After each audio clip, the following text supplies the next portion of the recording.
tó Elédùmarè ọba ògóògó ọba àjíkẹ́ ọba fẹ́nifẹ́re ọba àdúrà agbẹnimọ́dé yẹn afúnimọ́ṣẹ́rẹ̀ ọba alógúnlọ́lá aníyìlẹ́yẹ ọgbàgbà tí gbára àdúgbò abá ọgbàgbọ̀ tí fi yọmọ ẹ̀ nọ́ọ̀fìn ọpẹ́ ni fún ọ lónìí pé ó jí wa sí ìmọ́lẹ̀ àlàyé ojú àárí bójú ọjọ́ ti rí káàkiri ẹ̀yin olólùfẹ́ mi gbogbo tẹ́ bá wà lónìí ẹ káàárọ̀ ẹ káàsán ẹ sì ká alẹ́ gbogbo kíbi tílẹ̀ bá ti ṣú.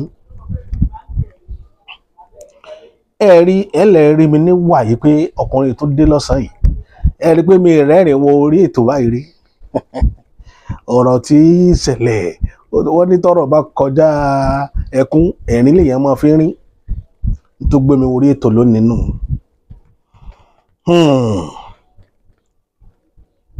ẹ̀yin tẹ́lẹ̀ ayé ó dọwọ́ yín o ẹ má jà sísọ ẹ má jà sílẹ̀tẹ̀ ẹ má jà tẹ́jú lẹ̀ mọ́lẹ̀ ẹ̀gún ayé ẹ má jogún wa lẹ́sẹ̀. ẹni tá a ṣẹ̀ tá a bẹ̀ tí ò ní gba Elédùmarè kò ní jẹ́ kí ìwọ àtèmi ká bá ro ẹni bẹ́ẹ̀ tó lágbára lọ́wọ́ Elédùmarè bá tó sílẹ̀kùn ọjọ́ òní. ẹ rí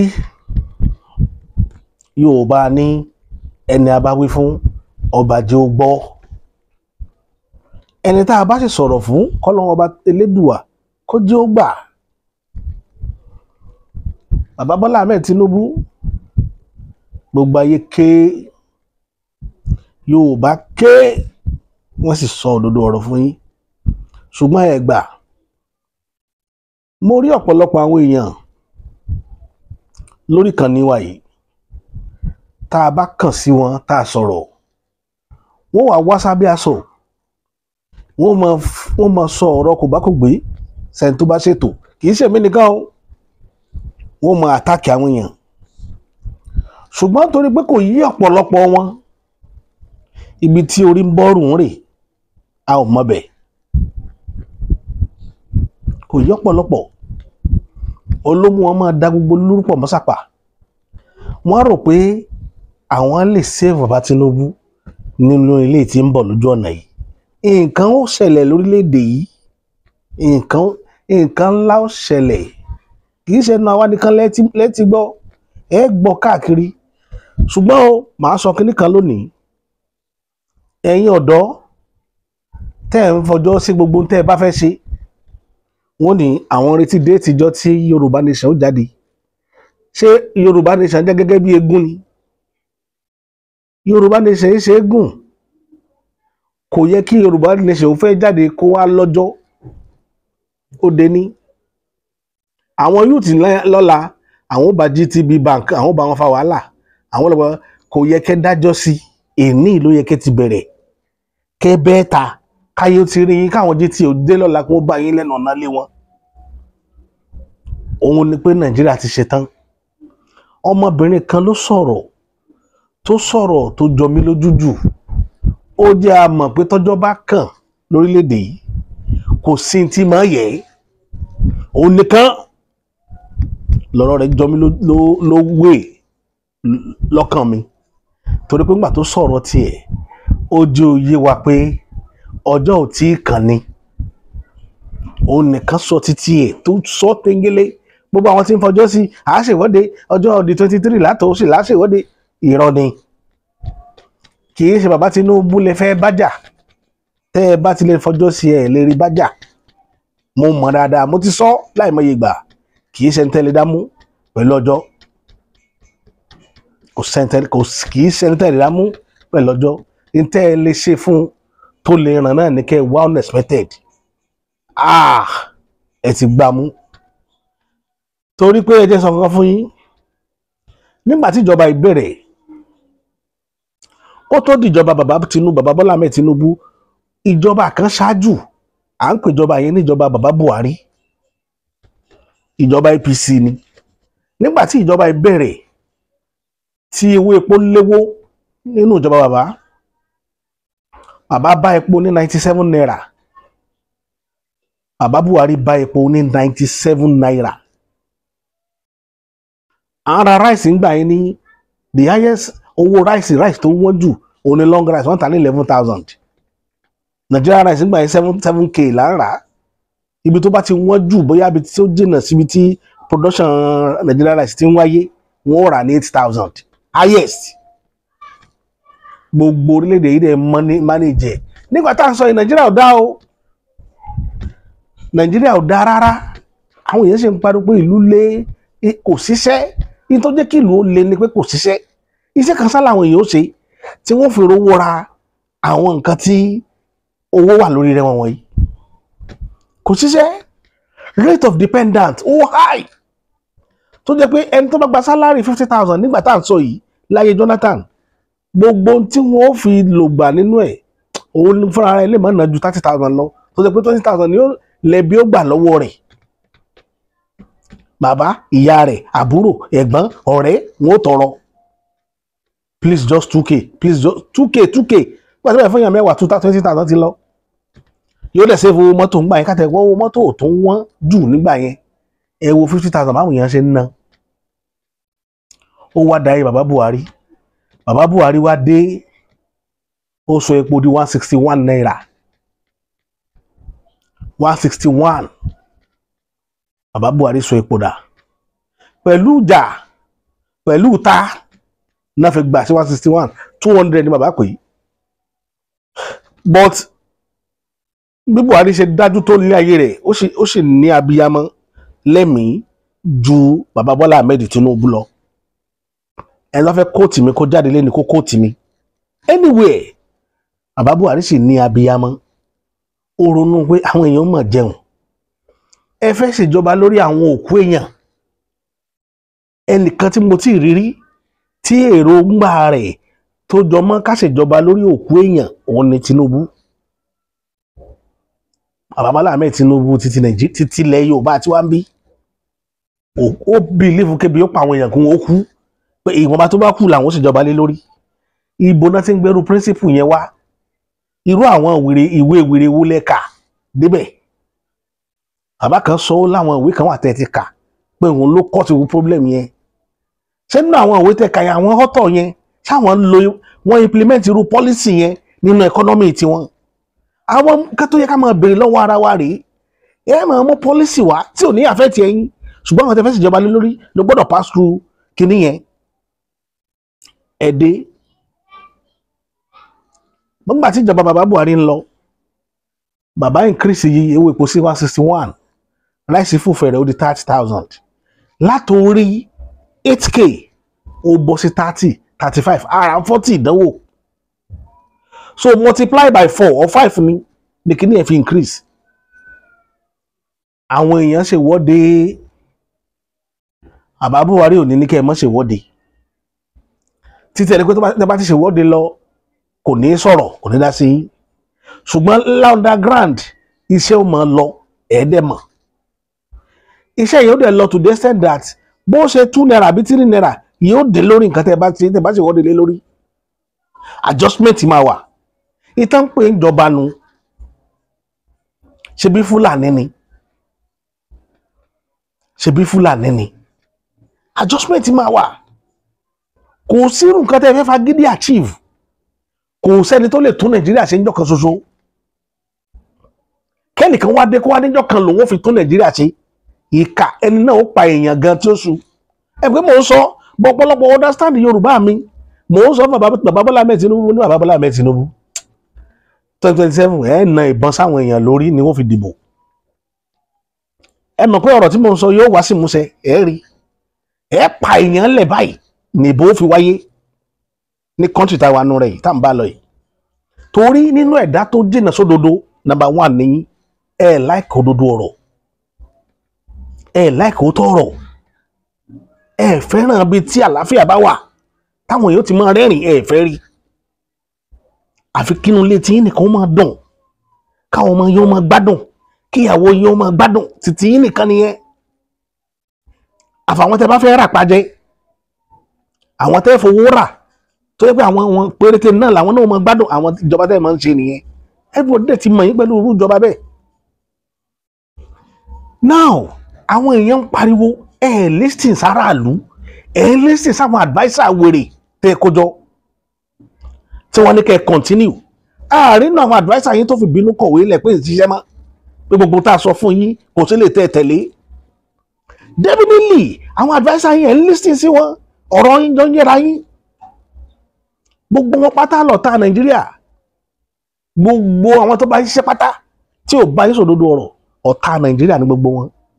Ayé dẹ̀ ti sọjú sí ìjọba yín pé ọ̀tá ni bó o lè ṣe fẹ́ dìbò tẹ̀fẹ́ wọlé. Mò ń sọ àwọn èèyàn rò péré ni, mò ń fún yín ní analysis eré lẹ pé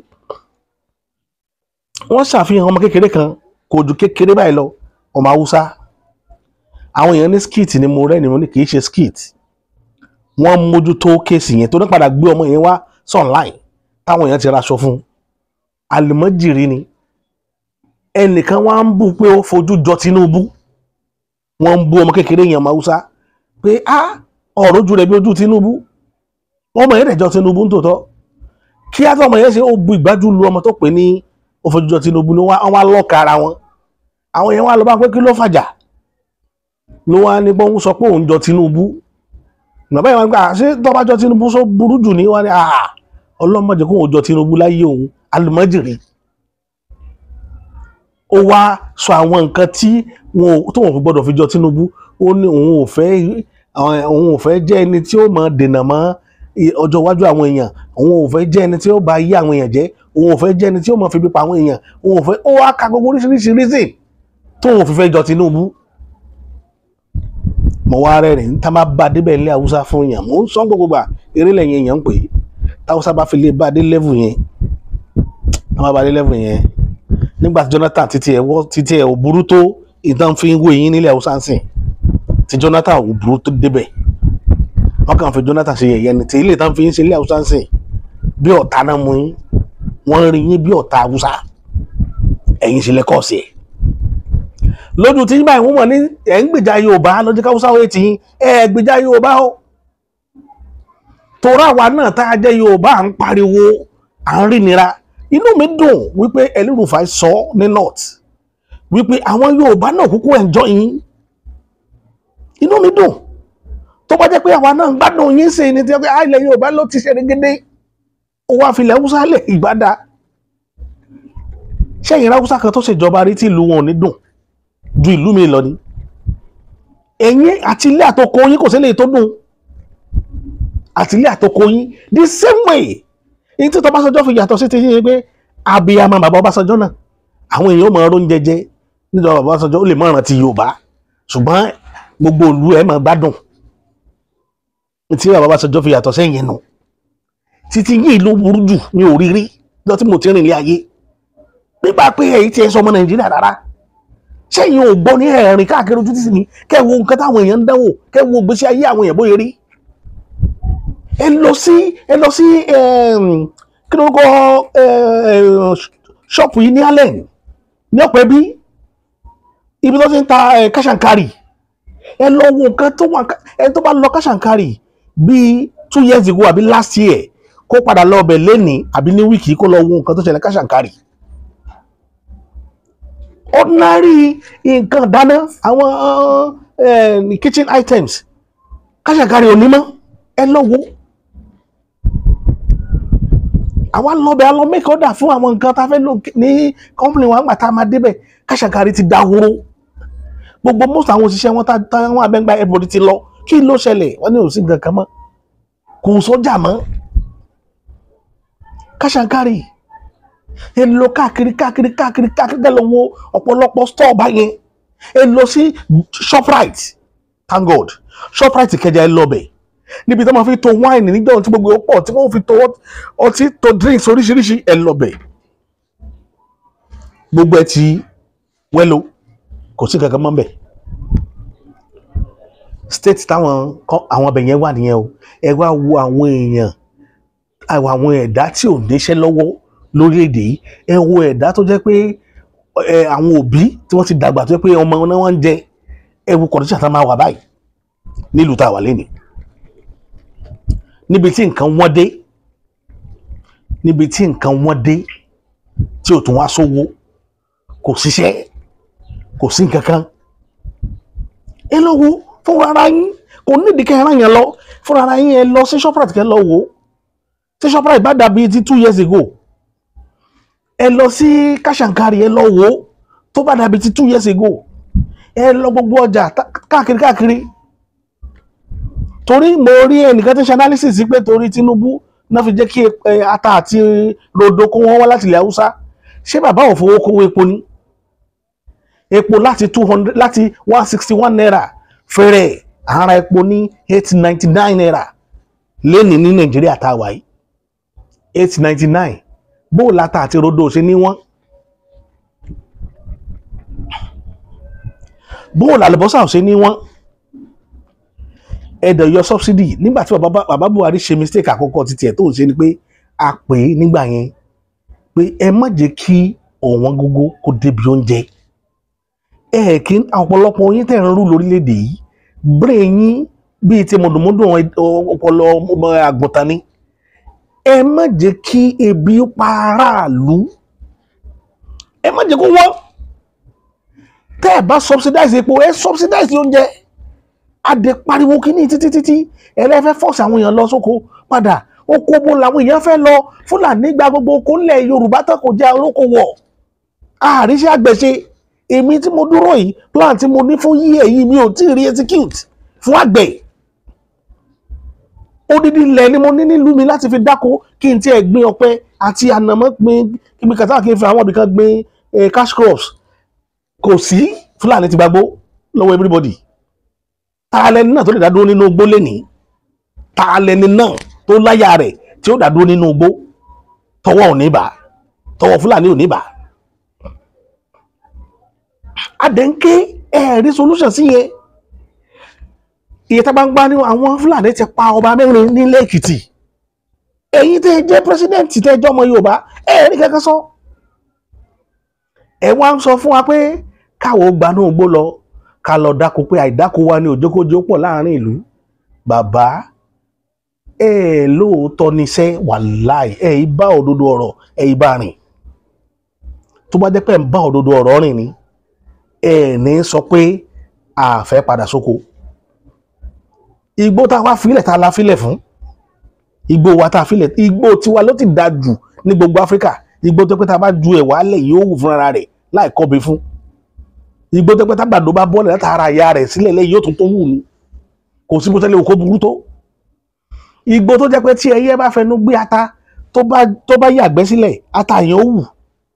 Ṣé ẹ fẹ́ fi irú ilẹ̀ yẹn wé ilẹ̀ táwọn èèyàn láṣẹ ń lo gbogbo oríṣiríṣi táwọn wá ajílẹ̀ káàkiri sí? Àwọn gbé ìnígbò ọ̀dọ́ wa o tẹ́ ẹ̀ jẹ́ káwọn èèyàn orí wọ̀ mọ́. Wọ́n dẹ̀ ń pariwo lójoojúmọ́. Wọ́n dẹ̀ ń pariwo sí ẹ̀rọ sọ. Bọ̀ èmi ò sọ fún yín, EFCC ti ń lé very dark man kiri lórí ọ̀rọ̀ GT. Àbọ̀ ọlọ́pàá bó ṣe ọlọ́pàá náà ló lọ arrest ẹ̀ ń bẹ̀. Gbogbo yín ṣe dáadáa tó. Ṣe dáadáa tó. Èèyàn fẹjọ́ sùn pé báǹkì ń yọ owó níyọkúyọ. Arrest báǹkì. Wá lọ arrest ẹni tó complain. Ṣe dáadáa tó. Ṣe dáadáa tó. Àwọn ìwà tẹ́ ń wù ní jẹ́ kí àwọn government agencies káwọn náà mọ̀ ti wà òṣàràlú. Wọ́n mọ̀ pé ìjọba gangan fúnra rẹ̀ kò bìkítà. So àwọn náà wọ́n handle condition aráàlú jákujàku. Àbúrò mi kan travel láìpẹ́ yìí ó dé airport. Gbogbo owó tó kó dání pátá náà fẹ́ gbà tán lọ́wọ́ ẹ̀ nínú airport. Ṣé àmì rere ni fún orílẹ̀-èdè Nàìjíríà kéèyàn máa travel káwọn èèyàn máa tọrọ owó lọ́wọ́ rẹ̀ kan scrutinize rẹ̀ pé gbogbo tipátipá ló fi owó mú kúrò country yìí? Tí ìbá wa sẹni títí ń gbọ̀hún tẹ́lẹ̀ ńkọ́ tí ò ní tí ó jókòó tí ó bá tí ó lọ mọ jẹ lọ́hùn sọ́dọ̀ ló sì. Ara àwọn ìwà tẹ́ wù tó jẹ́ kí gbogbo nǹkan ó fọ́ ní country yìí nìyẹn. Bìkítà so many things tó yẹ kí address kàn ṣèjọba yẹn lọ pé níjọ́ kan tó ti ń sáré 2027 ní 2025. Dórí oyè ìjọba ò tí ìpọ́dún méjì kò ìpọ́dún méjì o 1 year and something and some months ni o. Ti bẹ̀rẹ̀ sí ní claim pé ẹ fẹ́ di 2027. Bó lára òṣèlú ní àwọn èèyàn. Ẹ̀yin lẹ ń jẹ́ káwọn èèyàn sọ̀rọ̀ sí yín. Ẹ̀yin lẹ ń pè fún kí orílẹ̀-èdè yìí kó break. ẹ̀yin lẹ́ ń pè fún kórílẹ̀-èdè yìí kó bọ́ sínú ewu, ẹ̀yin fúnra ara yín lẹ́ ń pè fún. Torí ìjọ kan àwọn èèyàn ó sún kan ògiri, ìjọ náà nípa yín ò ní ẹ̀ka mọ́. Ẹgbẹ́ mo ń sọ fún yín gbogbo gbà, mo ń sọ fún yín, ìjọ táwọn èèyàn bá díẹ̀ Nigeria police tán díẹ̀ Nigeria army, ìjọ náà lẹ́ mọ̀ pé pa yín ò ká mọ́. Ṣé mo pé agbára táyìn gbẹ́kẹ̀lé nù, méjì tẹ gbẹ́kẹ̀lé nìyẹn, agbára méjì yẹn lẹ gbẹ́kẹ̀lé. Àwọn èèyàn sì ti ń sún bọ̀ wá bẹ̀, wọ́n ó díẹ̀ wọn láìpẹ́ yìí, tí pa yín ò ní ká, ipa yín kò ní ká. Ẹ wo nǹkan tó ṣẹlẹ̀ sí policeman l'Abuja, ẹ rí fọ́nrán yẹn lórí kinní bó ṣe ń lọ. Mi ní play voice yẹn, mo fẹ́ kẹ́ wo fídíò yẹn ni, ẹ máa rí. Nigerian policeman DSP tó retire láti 2019 dèní kò rówó ẹgbà, ó lẹ fóònù ní 2.1 nígbà tó ń lọ, ó lẹ fóònù ní 35,000 lóṣooṣù. DSP for that matter. Bóun ni irú wọn ò ṣe ní di criminal, bóun ni irú rẹ̀ ò ṣe ní wá bọn tó mọ̀ nípa àbọn tó mọ̀ everything, ó mọ̀ padà àlùdé security Nigeria, odidi DSP. Tí DSP fi ń sọ wípé òun lọ burn down Pencom, ẹni tí ò yẹ kó sọ orú ẹ̀ jáde láyé sọ jáde, ara ní débẹ̀. Ó ní even tí Tinubu bá dún wájú òun sọ nǹkan tó ń sọ yìí, kí ló tó kù táwọn yẹn bá ti ń dé ẹ̀yìn. Èèyàn mélòó lẹ fẹ́ pa, èèyàn mélòó lẹ fẹ́ pa. Nǹkan tí mo sọ fún yín tẹ́ ẹ understand, èèyàn mélòó lẹ́yìn nìkan ó pa tẹ́ fi wá rí ìjọba ṣe 2027, èèyàn mélòó lẹ fẹ́ pa. Ẹ ronú sọ̀rọ̀ yìí, ẹ yọ subsidy, a advice yín, a ní owó subsidy tẹ́ ẹ yọ, ẹ fi import mú flowers àti ìrẹsì kó pọ̀, kẹ́ wá fún Nàìjíríà ní gbèdéke pé rice àti flower tá a rà yìí o, a ní ìrà mọ́ o, ilé ilẹ̀ máa rà tá a mọ̀ fi rìsákù ìmí, ẹni tó fẹ́ mọ tí ó ṣe kó tètè lọ ṣe, ẹ bá wa sọ̀rọ̀ pẹ̀lú ìtùnú tí ó mọ̀ wú wa lórí wípé ìjọba iṣẹ́ tá àti ran ìlú yìí lọ́wọ́. Ẹ wá ṣe yẹn kó subsidy wa, ẹ yọ subsidy tán, ẹ mú subsidy ẹ fi rán àwọn èèyàn Mọ́kà, ẹ mú subsidy ẹ lọ ra SUV fáwọn National Assembly tí ò wúlò fáráàlú rí, ẹ fẹ́ rà fún Senate, ẹ fẹ́ rà fún àwọn House of Assembly tí wọn ò dìde kí wọ́n sọ̀rọ̀ nípa ìlú yìí rí. Kò sínú wọn tó sọ̀rọ̀ nípa ìlú yìí rí nínú wọn, ẹ sọ̀kan nínú wọn tó sọ̀rọ̀ nípa bí orílẹ̀-èdè ó ṣe tẹ̀síwájú. Ẹ ṣe yẹn, ẹ bẹ̀rẹ̀ sí ní ra SUV fún gbogbo wọn, ẹ ra SUV 120 million lórí owó subsidy tẹ́ ẹ yọ, tẹ̀bi ń pa àwọn aráàlú táwa ń gbàwé lé lórí. Ẹ wá bó owó yẹn, ẹ wá kó lọ, ẹ wá lọ fún state tí ń gba 2 billion, ẹ bẹ̀rẹ̀ sí fún 10 billion. Àwọn state bẹ̀rẹ̀ sí ní ralé káàkiri gbogbo Dubai, wọ́n ralé kiri gbogbo Dubai, gbogbo Amẹ́ríkà náà ralé lọ. Ẹ rò pa àmọ́, ẹ rò pa àmọ́. Àbá Tinubu, ẹ bá ayé jẹ̀dẹ̀ bọ̀run ṣe jẹ́ pẹ̀lú tẹ́ ẹ ṣe, pẹ̀lú ilé tẹ́ ẹ ṣe. Kẹ́ má bẹ́ lọ́n ìjọba yìí rárá, ìbá pé yín lé ayé yín. Àwọn kan wá ní ká dó pé ẹ̀ ń plan economy wo lẹ̀ ń plan pé yóò padà yọrí níjọ́ wo tí British ti ṣàṣírí yín fún wa wípé economy tí wọ́n ń plan yìí nígbà tó yẹ tó 2075 Nigeria ó ti balance, ẹ̀yin náà ṣí 2075 sí time tá a wà yìí. Well, about 50 years to this time the economy yóò tó stand. Àwa ní káwa máa jìyà ẹ̀ kẹ́yìn máa gbé SUV. Ara àwọn nǹkan tí mọ́ ọmọ yín máa bribe àwọn èèyàn kiri nìyẹn, mò ń fẹ́ fún yàn 100 million. Bó tẹ̀ jẹ́ pé allegation ni àti màbí ó jẹ́ ní o, àmọ́ wọ́n sọ pé wọ́n bribe ẹnìyẹn ní wọ́n bribe ní 100 million, wọ́n sì lù fọ́ lójú. Ẹ máa jáde kẹ́ address ẹ Bàbá Tinubu, ẹ rí àwọn fídíò yẹn wò lẹ́yìn èlé kẹ́ wo ohun táwọn èèyàn ń sọ. tó jẹ́ kémi wá kémi sọ pé ìjọba yìí, àwọn tí bá ń sọ pé revolution ń bọ̀ tí bá ń dájọ́ sí wọ́n ń wé sí táàmù ara wọn ni. Tí revolution ó bá wá ẹjọ́ wá bá ṣe sọ̀rọ̀ tán yìí, ìtàn pé revolution wọn ì dájọ́ sí, kò kí ní date. Ìjọ tí wàhálà ó bá ṣẹlẹ̀ ní country kan wọn kò ní date. Gbogbo ẹ̀dá tí máa ń fi date sí ẹ sì ń sọ́jọ́ ìyá Nàìjíríà síwájú díẹ̀ ni wọ́n bá yín sún síwájú. Wọn tó fi date sí wọn fi sọ́jọ́ wájú. Obìnrin kan ṣoṣo tó wọṣọ rẹ́ẹ̀dì yìí máa tó fídíò ẹ̀, òun nìkan lójó yé wa wípé ìjọ tí ó bá ṣẹlẹ̀ ipa yín ò ní ka. Ìjọ náà Nàìjíríà mọ̀ pé wàhálà ti dé, ìjọ náà dẹ̀ ń bọ̀, ó ti súnmọ́ tòsí. Ẹ máa bá wa ká lọ. I don't fear anybody. I don't fear anybody. And that is my takeoff. When did you retire from? I retired 1st January 2019. And since then you have not... Since then, I have not received my full gratuity. When you visited them, what did they tell you? I cannot be, they gave me 2.1 as a retired DSP in the Nigerian police. DSP. And every month, they give me 35,000 naira as monthly pension. When my mate counterpart in the Nigerian army are collecting 300,000, a captain. I am not living, no. I am not living. Jungle have already matured. This is the one, the two. We are going to PENCOM office. We are going to burn that PENCOM office. And they, guys, don't tell me that. Don't tell me that. Don't tell me that. Allow me to talk. I live in Nasarawa people with reason. What do you think that I will fear? If Tinubu come here, I will talk to him. Anyways, let me just go straight to the point. This is to the president of Nigeria, Bola Ahmed Tinubu. You are still the president because Nigerians are not tired yet. When Nigerians are genuinely tired of this frustration, you go know. Forget what they talk about you. I know you are smart. And I know you will know. When Nigerians are genuinely fed up with the frustration, with the pains, with the hunger, with the insecurity, and people are genuinely tired. Tinubu, you will know. Reps will not save you. Senate will not save you. Police will not save you. Even these governors defecting, it gonna be child's play. I be one do now for Edo State. Everybody sits at home. Enough fit. All of you will know that we are fed up. See, you people can do all you want. Be sure that Nigerians are not yet tired. My friend has a flight to catch from Lagos to UK tomorrow. So she had to leave Benin today so that, you know, modalities and the rest. Tell me why she reached airport with her 2 children. They say, may they go as back that they are protesting. The constant confusion of what do we do that you people put Nigerians on. When they are tired, you will know. Oh yeah, Abuna go enter road, everybody is fasting. But because of the level of insecurity, it's same today now. See this Kogi clip. People, passengers are waiting for kidnappers to be true.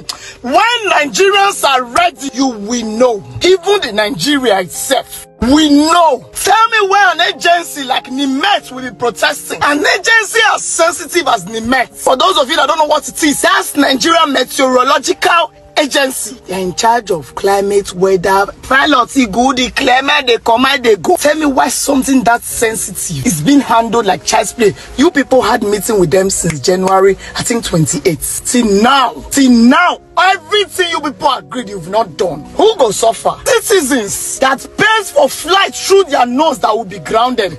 When Nigerians are ready, we will know. How useless are you? You are so useless that an agency like NIMET is protesting. What they are probably asking is peanuts from the billions you people steal. Festus Keyamo, I pour spit for your face. Don't be in charge of aviation. I pour double spit, 30 liters of spit for your face. When Nigerians are ready, all of you, we know. Why am I even shocked? You are so useless that at some point doctors were protesting. Doctors, lifesavers, we are protesting. You are so useless at some point police were planning to protest. Police is only in Nigeria you hear such things. You are so useless that ASU protest is now a ritual every year. When Nigerians are ready, God keep me to that day. When Nigerians are ready, all of you will know. Oh, you are decamping. You are decamping. You think 2027 is about political parties? It's about you, Tinubu, and poverty. It's about you people, APC, and the Nigerian people. Before then, if we ready, say we don't ready, all of you are gonna know.